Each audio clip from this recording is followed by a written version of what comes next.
Today, we need to talk about the transfer portal because not only did a member of the Alabama Crimson Tide enter their name into the transfer portal, but the Texas Longhorns may have just nabbed a potential star out of it, and we need to talk about it. But before we do, as always, y'all know the drill. I want to hear from y'all. Hop down to the comments. Give me a Y for yes or an N for no. Do you believe that the Longhorns can be successful in returning Palaie Gaoteote back to his pre-injury form? And let me know what you're thinking there. And if you're new to the channel, be sure to subscribe. Hit that bell notification because I do constant college football content, and you don't want to miss any of it. And I'm on my push to 5,000 subscribers in my first year. We are less than 100 away, and I would love to have you along that journey. And if you enjoy the content, be sure to like and comment down below. But with all that being said and out the way, first and foremost, let's talk the Texas Longhorns. And they are off to a really exciting season and off-season heading into 2021. Not only the coaching staff, but then the Michigan transfer, Xavier Worthy, comes in and adds instant speed to the Longhorns, and now you're getting a former five-star in Palaie Gaoteote from USC. Now, Gaoteote was an individual who in 8 games had 58 tackles and is incredibly talented. He is a hard-hitting linebacker, a no-nonsense type. And I think the thing that is really exciting for me about this is I really hope that the Longhorns can help Gaoteote back to his pre-injury form, but I think it's really interesting that Coach K just came from the Pac-12. So he's watched this guy, he's schemed and looked at film of this guy, and so undoubtedly it's probably someone that he wanted out of high school. This kid, for being 250 pounds, certainly doesn't move like it, and he hits hard. He's the type of linebacker that can really set the tone on a defense, especially at the inside linebacker position. And Texas is going to have a huge emphasis on the linebacker position this year, especially featuring Coach K. I mean, go back and look at his time at Washington, and if you want a more in-depth kind of idea of what that looks like, go check out Texas Homer's deep dive into Coach K's scheme, because this is going to be a defense that's going to be very interesting to watch. It's going to be a very fun defense to watch on a week-in, week-out basis, and Gaoteote can fit into that defense very nicely.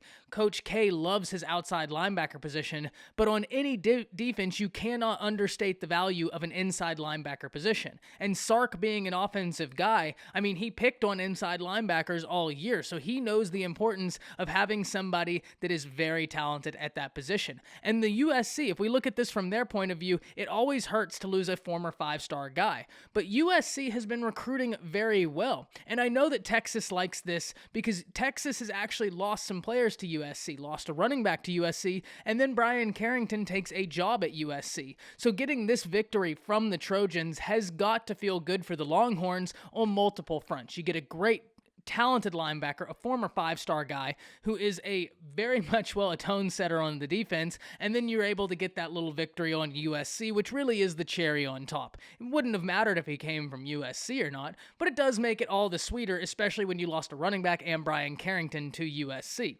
So that's very good for Texas, but if we look at it from USC's point of view, they've been recruiting very well, and they just signed Rayshawn Davis, a supremely talented linebacker who for the most of his career was a 5-star, ended up as a 4-star, was thought to be an Ohio State commit, was once an LSU commit, and then on National Signing Day ended up signing with USC. Now, I'm not saying that's the reason Gaoteote is in the transfer portal. I don't know. But I'm really interested to see what the USC linebacking core is going to look like, and not just that, because they were solid in Gaoteote's absence, but the loss of him was definitely felt because he is such a tone setter, and he can be that guy. If in a perfect world, he's still at USC, and he's still being that dude for them. So that's why this is a nice pickup for Texas. I'm very excited to see how USC continues to progress because I know there are questions with their coaching, but their recruiting right now is through the roof. Getting the #1 player last year, really cool to see. I really can't wait for college football to be back because I can't wait to watch the Trojans and see how this team is going to be looking.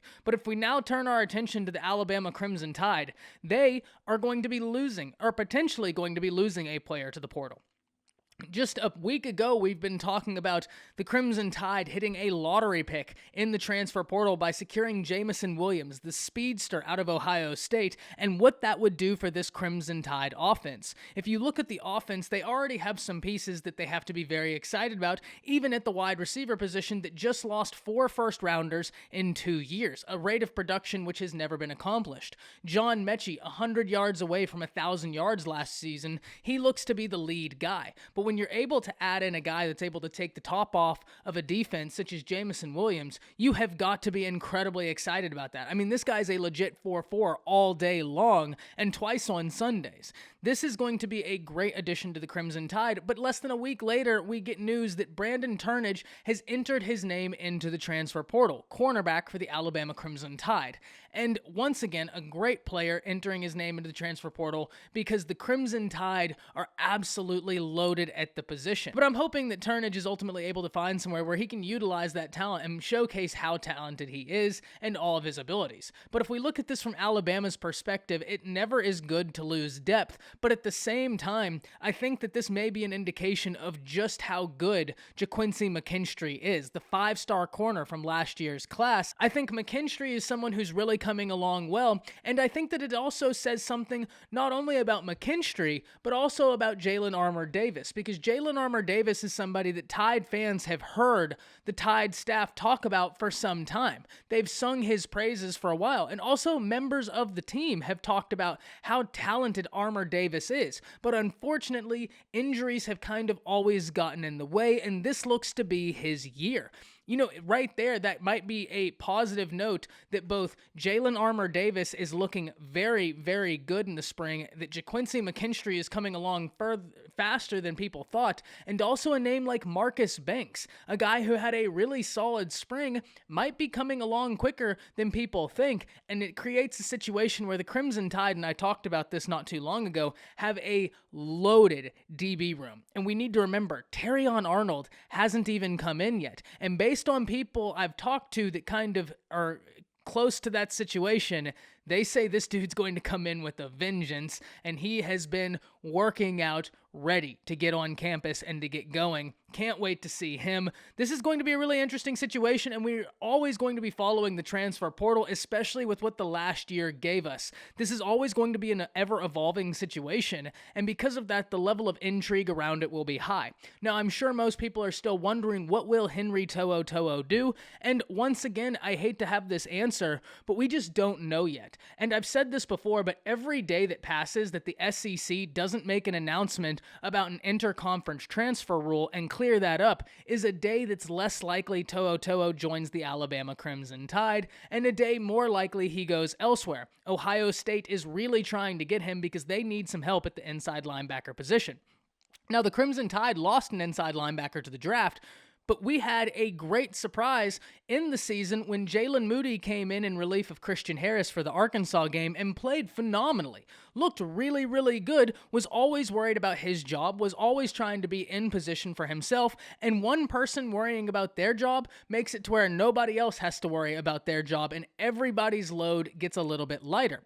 But not only were the Crimson Tide fans treated with his performance during Arkansas, but then when we look at A-Day, Deontay Lawson comes out there, true freshman, and is fantastic at that linebacker position. He's a guy that could be starting at most other institutions. The Crimson Tide have got to feel good about where they are at inside linebacker, regardless of whether To'oTo'o comes or not. Now, To'oTo'o is so talented that they would take him, but the Crimson Tide might have something very special at inside linebacker now, and it makes me kind of wonder as time goes on, are the Crimson Tide still pursuing as hard? I'm not quite sure. Y'all hop down to the comments. Let me know what you're thinking about all of this. What do you think of Texas's addition out of the transfer portal? What do you think about Alabama cornerback putting his name into the portal? And where do you ultimately think To'oTo'o ends up?